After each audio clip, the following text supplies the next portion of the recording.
그건 갈지 않은 원석이었는데 이 농부는 이 옥을 들고 너무나 귀하잖아요. 그래서 당시 사성 벼슬을 하고 있던 자한이라고 하는 사람을 찾아갔습니다. 농부는 자한에게 이 옥을 바치면서 이렇게 이야기를 했지요. 이 옥은 보배입니다. 저는 일찍이 이런 귀한 것을 본 적이 없습니다. 저와 같은 소인배에게는 필요 없는 것이니까 마땅히 군자께서 가지셔야 합니다. 이리고서 드렸어요. 이 말을 들은 자한은 농부에게 옥을 되돌려주면서 이렇게 이야기를 했습니다. 그대는 이 옥을 보배로다 여기지만 나는 뇌물을 받지 않는 것을 보배로 여긴다네. 만일 내가 이 옥을 받는다라고 하면 그대와 나는 똑같이 이 보배를 잃는 것이라네. 그리고서는 그 자한이 옥을 농부에게 돌려줬다는 겁니다. 여러분, 사람들마다 추구하는 보배가 있습니다. 그 보배가 다 다릅니다. 근데 세상 사람들이 제일 큰 보배로 여기는 게 있습니다. 여러분, 그게 뭐 같습니까? 저는 돈이라고 생각합니다. 돈. 그러나 우리 예수 믿는 사람들은 세상 사람들이 추구하는 보배를 추구하는 사람이 아닙니다. 이거를 헤아려 볼 수 있게 하고 구별할 수 있게 하는 힘이 있는데 그게 바로 신앙입니다. 어떤 사람은 하나님조차도 물질이면 다 된다고 생각을 합니다. 여러분은 그렇지 않으시겠지요? 오늘 저는 여러분과 이 돈 얘기를 좀 하려고 합니다. 오늘 성서 일과를 보면은 우리가 읽고 있는 이 본문을 부활절 다음 주일에 읽도록 편집해 놓았습니다. 언뜻 생각을 하면은 아니 부활절의 그 기쁨, 부활절의 놀라운 일을 만나고 난 다음에 이 돈 문제를 다루는 본문을 읽게 한 의도가 과연 어디에 있을까? 의아한 생각이 듭니다. 여러분 한번 생각을 해보세요. 주 예수 부활하셨다라고 하는 기쁨을 갖고 이제 예배를 드리고 있는데 재산 문제, 돈 문제, 땅을 파는 문제 막 이런 것들을 다루는 것이 여러분 얼마나 세속적으로 보입니까? 그런데 성경은 이 모든 일이 예수의 부활을 증거하는 것과 깊게 연관이 되어 있다 이렇게 말씀을 해주고 있습니다. 여러분 부활의 가장 큰 증거가 뭘까요? 빈무덤이 증거일까요? 아닙니다. 부활하신 예수를 만난 사람들이 예수 안에서 변화된 삶을 살아가는 것, 그것도 급진적으로 변화된 삶을 살아가는 것, 이게 바로 부활의 가장 큰 증거라고 성경은 우리에게 증언하고 있습니다. 오늘 말씀을 한번 보십시오. 32절에 이렇게 말씀합니다. 모든 물건을 서로 통용하고 자기 재물을 자기 것이라고 하는 이가 하나도 없더라 말씀합니다. 여러분 이게 얼마나 놀라운 일입니까? 이런 일이 정말 가능할까요? 가능하다고 생각하십니까? 어떻게 이런 일이 가능할까? 여러분 그런데 사도행전 말씀을 보면은 교회 공동체 안의 경제적인 문제를 얼마나 중요하게 다루고 있는지 모릅니다. 이 사도행전과 누가복음은 누가라고 하는 사람이 있었는데 누가복음 역시 마찬가지로 이 경제적인 문제를 아주 심각하게 다루고 있습니다. 여러분 누가복음에 나와 있는 비유들을 한번 보십시오. 착한 사마리아 사람 이야기, 어리석은 부자 이야기, 불의한 청지기 이야기, 부자와 거지 나사로 이야기, 열무나 이야기. 여러분 이 모든 것들은 경제적인 문제가 그 중심에 박혀 있는 것을 우리는 보는 거지요. 여러분 이런 말씀들을 통해 가지고 누가복음과 사도행전이 우리에게 말하려고 하는 바가 무엇이겠습니까? 믿음으로 통제되지 않는 부는 위험한 것이다. 여러분 왜 교회 안에서 돈 이야기를 할까요? 이 교회 안에서는 영적인 이야기나 해야지 이게 무슨 돈 얘기를 하고 그럴까? 여러분 그 이유가 어디에 있습니까? 돈이 우리의 삶을 가장 강력하게 통제하는 실질적인 힘이기 때문에 그렇습니다. 이걸 누가 부인을 하겠어요? 여러분 성경을 보십시오. 구약의 이스라엘이 실패했지요. 망했습니다. 왜 실패했습니까? 왜 망했습니까? 우상 숭배 때문에 망했어요. 이스라엘이 숭배했던 우상 숭배. 여러분 그 우상 숭배했던 신들의 이름이 누굽니까? 바알이라고 그래요. 아세라라고 그래요. 이들 신은요 풍요를 가져다 주는 신이었어요. 그러니까 이스라엘이 우상 숭배했던 그 신들은 돈의 신이에요. 돈의 신. 이스라엘이 망한 것은 돈의 신을 섬기다가 망했습니다. 이게 성경에서 일러주고 있는 분명한 메시지예요. 오늘날 돈은 우리 생활 속에서 신의 위치를 차지하고 있지요. 여러분 신의 위치를 차지하고 있다는 건 뭡니까? 명령을 내린다는 거예요. 명령을. 여러분 참 이상하지요. 돈은 입도 없고 손도 없고 발도 없고 얼굴도 없는데 우리에게 명령을 내려요. 여러분 명령 안 받습니까? 우리는 매일같이 돈의 명령을 받고 그 명령에 따라 움직이고 있어요. 여러분 사람들은 생각을 합니다. 돈이 안전을 가져다 준다. 돈만 있으면 모든 것이 다 된다. 여러분 생각하지 않습니까? 역사적으로 보게 되면은요, 실제로 최초의 은행은 신전이었습니다. 최초에 만들어졌던 주화는 신들의 얼굴이 찍혀 있었습니다. 돈의 힘이 얼마나 강력하냐라고 하는 것을 말해주고 있는 거지요. 제가 장황하게 이야기를 했습니다마는 여러분 이런 상황 속에서 오늘 본문을 읽어야 본문의 의미가 제대로 읽혀질 수 있는 겁니다. 부활절 새벽에 성령의 능력으로 예수님은 부활하셨습니다. 그리고 약속하신 대로 오순절날 성령이 사람들에게 임하였습니다. 여러분 성령이 사람들에게 임하게 되자 어떤 일이 일어났습니까? 말이 통하게 되었습니다. 그래서 하나가 되었습니다. 능력이 나타났습니다. 병자들이 고침받고 일어났습니다. 심지어는 죽은 자가 살아났습니다. 그런데 더 중요한 것은 사람들의 마음이 새로워졌습니다. 어떻게 새로워졌습니까? 오늘 말씀을 보니까 사람들이 이건 내 생명이야, 내 생명과도 같은 게 돈이야 이러고서 살아왔는데 그렇게 꽉 두 손으로 움켜 잡았던 재산을 풀어놓기 시작했다. 성경은 일러주고 있습니다. 그 손 뒤에 섰던 사람이 바로 바나바입니다. 사람들의 마음이 움직였습니다. 그래서 그들은 밭을 팔고 그들의 돈을 내어놓았습니다. 사도들 발 앞에 내어놓았습니다. 교회는 그것으로 궁핍한 사람들에게 나누어 주었습니다. 오늘 34절에 보면은요, 놀라운 말씀이 나와 있어요. 그들 중에 가난한 사람이 없게 되었다. 여러분 교회 공동체 안에 가난한 사람이 없게 되었다 이렇게 말씀을 해주고 있습니다. 여러분 이 말씀은요 구약에 나와 있는 신명기 15장 말씀이 이루어졌다라고 하는 것을 분명하게 보여주고 있는 겁니다. 신명기서 15장 4절 5절에 보면 이렇게 기록되어 있어요. 내가 내 하나님 여호와의 말씀만 듣고 내가 오늘 내게 내리는 그 명령을 다 지켜 행하면 너희 중에 가난한 자가 없으리라. 이 말씀이 초대 예루살렘 교회 가운데 이루어진 겁니다.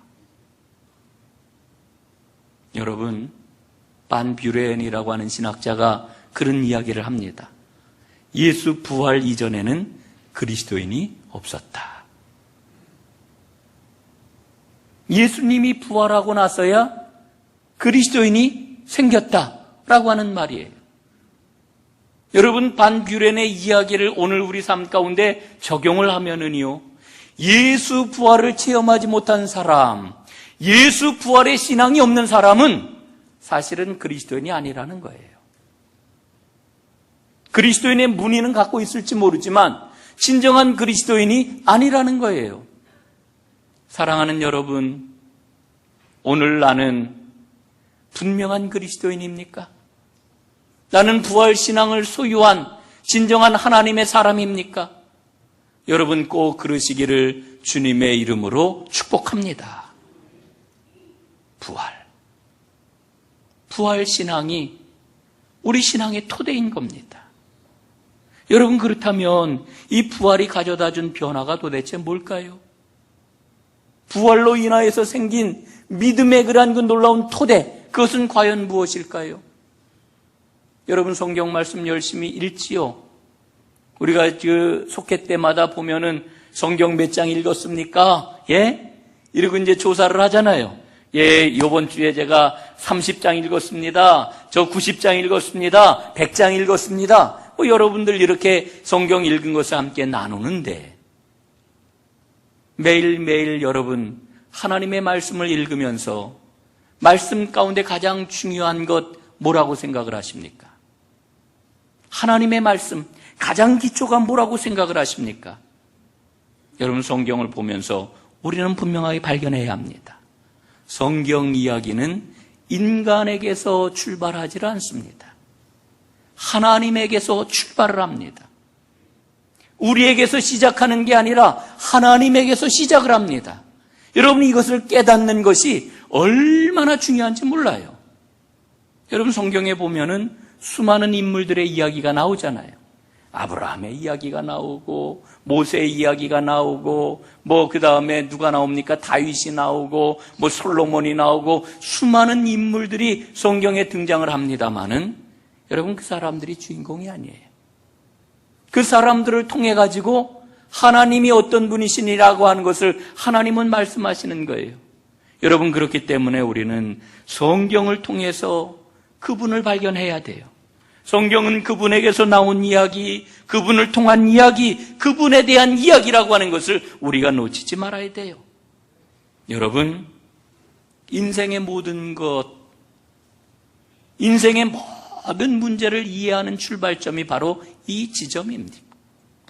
이 지점. 내가 아니라 하나님이로구나. 여러분, 사람이 왜 교만한지 아십니까? 사람이 왜 교만해지는지 아십니까? 내가 내 삶의 주인이라고 생각하기 때문에 그래요. 아닙니다. 성경은 분명히 우리에게 일러주십니다. 인간이 존재하는 것은 하나님을 위해 존재하는 겁니다. 인생의 중심은 하나님이십니다. 우리의 믿음이 깊어진다라고 하는 이야기는 나에 대한 이야기에서, 나에 대한 관심에서 하나님에 대한 이야기로, 하나님에 대한 관심으로 삶의 중심이 이동하는 것, 이걸 신앙이 깊어지는 거라고 이야기하는 겁니다. 여러분 이 사실을 우리가 잊어버리게 되면은 모든 것을 나의 영광에 초점을 맞추게 됩니다. 여러분, 나 자신을 세계의 중심에 놓는 것은 하나님의 창조 질서를 침해하는 아주 중대한 죄악입니다. 특별히 우리가 매일매일 살아가는데 이 돈의 영역이 얼마나 중요합니까?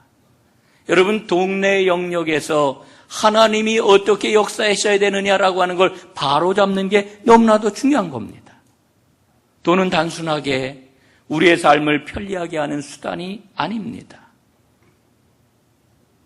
여러분, 하나님에 대한 신앙을 다 갖고 있잖아요. 하나님을 믿으시죠? 하나님을 믿으십니까? 예. 오늘 돈 얘기하니까 좀 굉장히 긴장들 하시는 것 같아요. 예. 옆에 있는 분들하고 한번 좀 여쭤보라 그럴까요? 하나님을 정말 믿으시는지. 여러분, 하나님을 믿는다라고 하는 것. 하나님을 믿는 그 믿음을 고백할 때 여러분 제일 먼저 고백하는 게 뭡니까? 하나님은 창조주이시다. 그렇죠? 하나님은 창조주이십니다. 하나님은 온 세상을 창조하셨고 나를 만드셨습니다. 그런데 이 창조주 하나님에 대한 고백이 온전해지기 위해서는 소유주 하나님에 대한 고백이 있어야 됩니다. 하나님은 창조주이시면서 하나님은 소유주이시다라고 하는 이 믿음의 고백이 있어야 됩니다. 사실은 여러분, 하나님이 창조주시라고 하는 것이 이 소유주라고 하는 고백이 진실하게 있지 않으면 매갈이 없는 쓸데없는 고백이에요. 허공에 뜬 고백일 수가 있는 거예요. 여러분, 왜 그럴까요? 예? 여러분, 우리는 피조물입니다. 여러분이나 저나 창조자가 아니라 피조물이라고 하는 것을 우리가 잊지 말아야 됩니다. 그래서 우리는 늘 물어야 됩니다. 하나님께서 이걸 나로 하여금 사용하게 하실 때, 하나님, 제가 제대로 지금 이걸 사용하고 있는 건가요? 우리는 하나님께 물어야 됩니다. 하나님이 이 나무를 만드셨는데, 이 꽃을 만드셨는데, 이 꽃과 나무를 만드신 까닭이 어디에 있습니까? 뭐 때문에 만드셨을까? 여러분, 우리는 물어야 되는 거예요.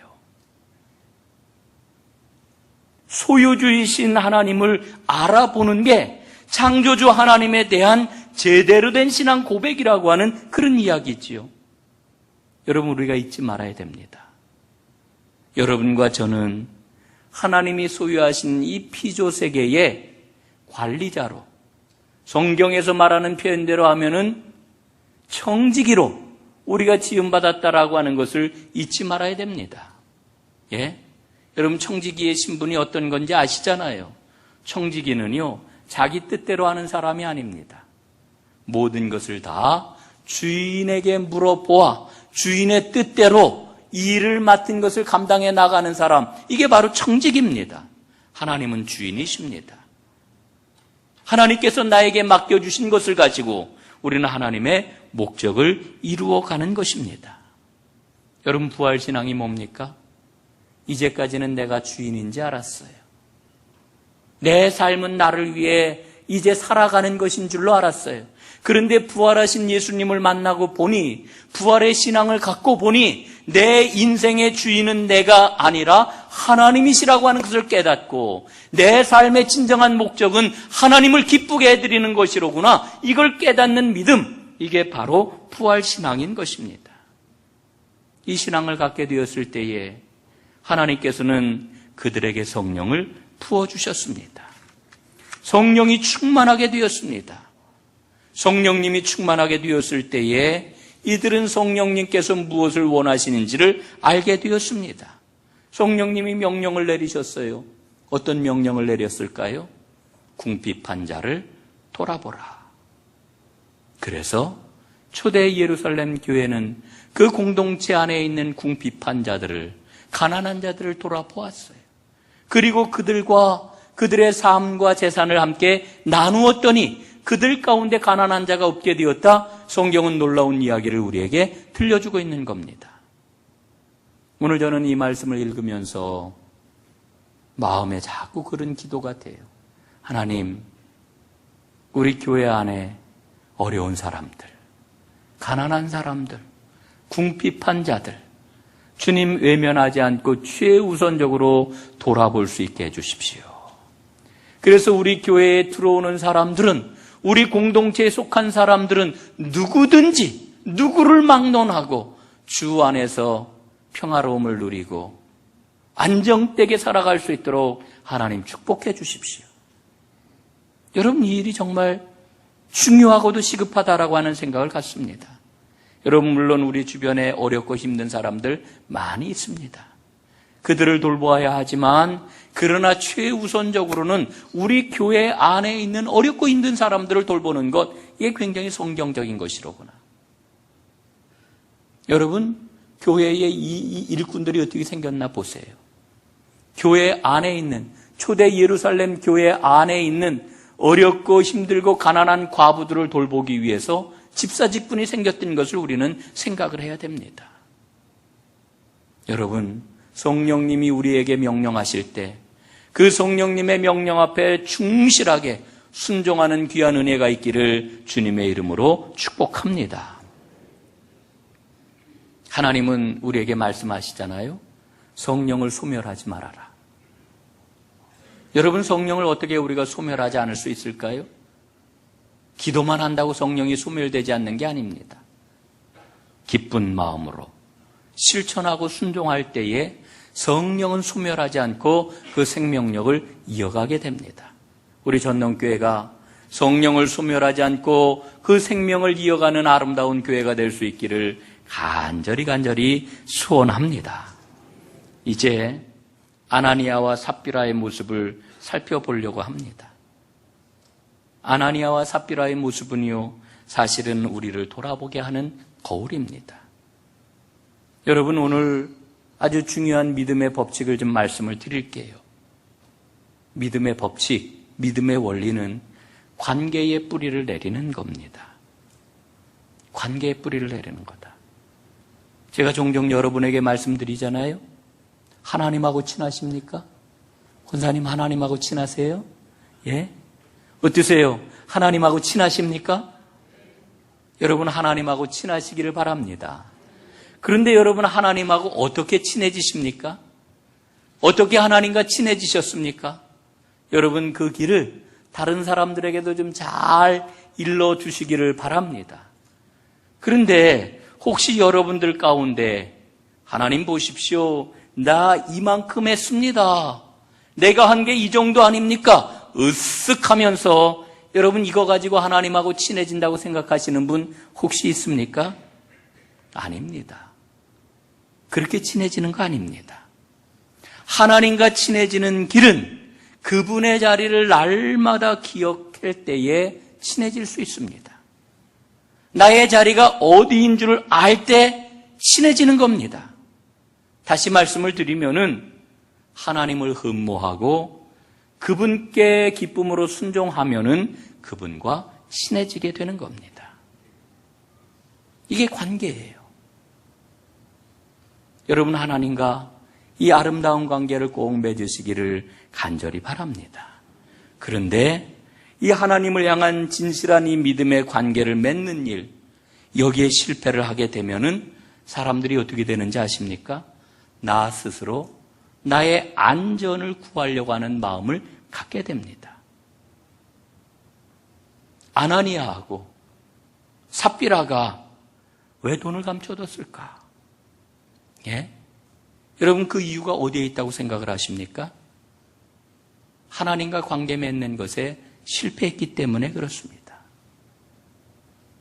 그들은 오해를 했어요. 바나바가 일어나서 또 많은 사람들이 일어나서 부활의 믿음을 가지고 하나님의 은혜를 충만하게 받고 자신들의 돈과 토지를 가지고 사도들 앞에 내어놓는 것을 봤습니다. 그러자 이 아나니아와 삽비라도 어떤 마음이 들었느냐 하면은, 야, 우리도 사람들에게 좀 칭송을 들어야 되겠다, 이런 마음이 들었던 겁니다. 이들은요, 하나님 앞에서, 사람들 앞에서 과시할 어떤 업적이나 성과가 있어야 된다라고 생각을 했던 거지요. 그래서 땅을 처분하기로 마음을 먹은 거예요. 그런데 막상 땅을 처분하고 보니까 다른 마음이 들기 시작을 합니다. 어떤 마음이 들었느냐? 다 바치기에는 아깝다. 그럼 우리는 어떻게 살까? 이 정도 돈은 남겨두어야 살 수 있지 않을까? 이런 마음이 들었던 겁니다. 여러분, 저는 이건 자연스러운 생각이라고 저는 여깁니다. 누구나 다 그럴 수 있어요. 그런데 문제가 어디에 있느냐? 그거를 남겨놓았다라고 하면 문제가 없습니다. 문제는 다 바쳤다라고 하는 칭송을 들으려고 하는 데 있었던 거지요. 그들은 거짓말을 했습니다.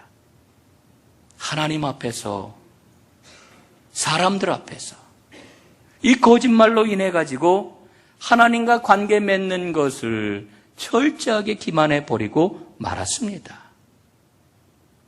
여러분 보십시오. 우리 안에는 뿌리 깊은 죄가 있습니다. 죄성이 있습니다. 여러분, 이 죄성은요, 하루아침에 없어지지 않아가지고요, 우리로 하여금 믿음의 길을 선택하게 만드는 게 아니라 나 스스로의 지혜를 가지고 살아가도록 자꾸만 나를 이끌어요. 여러분 보세요. 여기서 대놓고 하나님하고 대결하는 사람은 아무도 없어요. 누가 감히 하나님하고 대결을 하겠습니까? 그런데 우리는 어떻게 하나님과 대결하는지 아십니까? 하나님을 까마득하게 잊어버려요. 하나님의 말씀을 망각해요. 이게 의도적인 것인지 의도하지 않은 것인지는 잘 모르겠어요. 하나님을 까마득하게 잊어버리고 나의 생각, 나의 계획, 나의 지식, 나의 경험 이런 것을 가지고서 판단을 해가지고 그래 이 정도는 해야지. 그래야 이게 안심이 되는 거예요. 이거를 우리는 얼마나 끈질기게 뿌리 깊게 선호하는지 몰라요. 여러분 믿음으로 하나님께 모든 걸 맡기는 거하고 내가 판단해서 결정을 하는 거하고 어느 게 더 신뢰가 가십니까? 이게 하나님하고 대결하는 거예요. 여러분 우리 안에 있는 이와 같은 믿음의 현실을 여러분 놓치지 말고 이 문제를 놓고 여러분 씨름을 꼭 하시기를 간절히 바랍니다. 여러분 교회는요, 세상이 이전에는 한 번도 가본 적이 없는 생명의 길을 걸어가도록 하나님께서 만드신 공동체입니다. 그 길을 걸어가는데 놀라웠게도 사람들이 부활하신 예수님을 만나 성령으로 충만해졌더니 세상 사람들이 가장 큰 보배로 여기는 자기의 재산들을 내어놓고 함께 더불어 사는 공동체를 이루었단 말입니다. 하나님은 그 길을 걸어감으로 하나님의 놀라운 역사를 이루어 가시려고 하는데 아나니아와 삽비라가 그만 마귀의 올무에 잡혀가지고 하나님의 새로운 길을 지금 방해하고 있는 겁니다. 그들은 거짓을 통해 가지고 하나님께서 지금 펼쳐나가라고 하는 그 길을 지금 막고 있는 겁니다. 마귀는 하나님께서 이루시려고 하는 새 길을 막아서고 있는데 그들이 징계를 받음으로 마귀의 계획은 실패하고 말았습니다. 이게 바로 오늘 본문이 갖고 있는 아주 중요한 영적인 의미인 것입니다.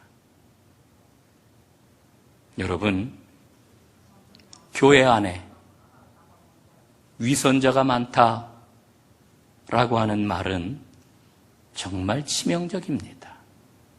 아유, 교회 안에 위선자가 너무 많아.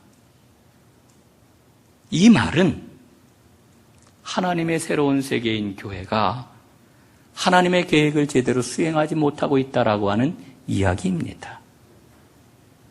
오늘 우리 교회는 어떻습니까? 여러분, 위선자라고 하는 말은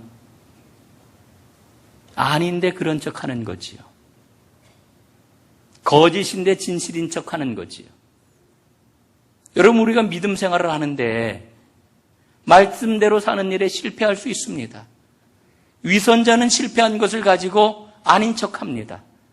그러나 진실한 믿음의 사람은 실패했을 때 하나님 앞에 그 실패한 것을 내어놓고 하나님 실패했습니다. 애를 써봤지만 안 됩니다. 주님 도와주십시오. 주님 도우셔야 이 실패로부터 일어날 수 있습니다. 이건 진실한 믿음의 사람이에요. 여러분, 우리 전농교회가 어떻습니까? 위선자가 많습니까? 진실한 믿음의 사람이 많습니까? 그런 척하는 사람이 많습니까? 아니면은 실패한 것을 인정을 하고 하나님의 도움을 구하는 사람이 많습니까? 우리 교회는, 우리 전농교회 공동체는 어떻습니까? 오늘 이제 말씀을 맺도록 하겠습니다. 아나니아와 삽비라의 사건이 모두 끝난 다음에 오늘 마지막 절 5장 11절에 교회라고 하는 말이 등장합니다. 최초로 등장하는 그런 단어입니다. 에클레시아라고 하는 원어가 사용이 되고 있지요. 여러분, 하나님의 공동체가 이 돈 문제를 본격적으로 부딪혀서 이 문제와 씨름하고 이 문제를 해결한 다음에 교회라고 하는 이름이 등장했다라고 하는 것은 매우 의미심장한 것입니다. 우리는 오늘 본문을 통해서 깨닫습니다. 돈 문제는 물질 문제가 아니로구나. 돈 문제는 깊은 영적인 문제로구나. 여러분, 돈 문제를 우리가 해결하지 않고서는요, 돈 문제에 대한 질서를 바로 세우지 않고서는 우리는 진정한 하나님의 사람이 될 수 없습니다. 교회는 교회다워질 수가 없습니다. 물질 문제를 바르게 정리할 때 교회는 교회가 됩니다. 그리고 성도는 성도가 됩니다. 사랑하는 여러분, 물질 문제가 온전히 주님을 모시고 믿음 안에서 잘 정리되므로 우리 하나님 말씀하시고 약속하신 그 모든 복을 진정으로 받아 누리는 복의 주인공들이 다 되시기를, 우리 전농교회 공동체가 복의 공동체가 되기를 주님의 이름으로 축원합니다.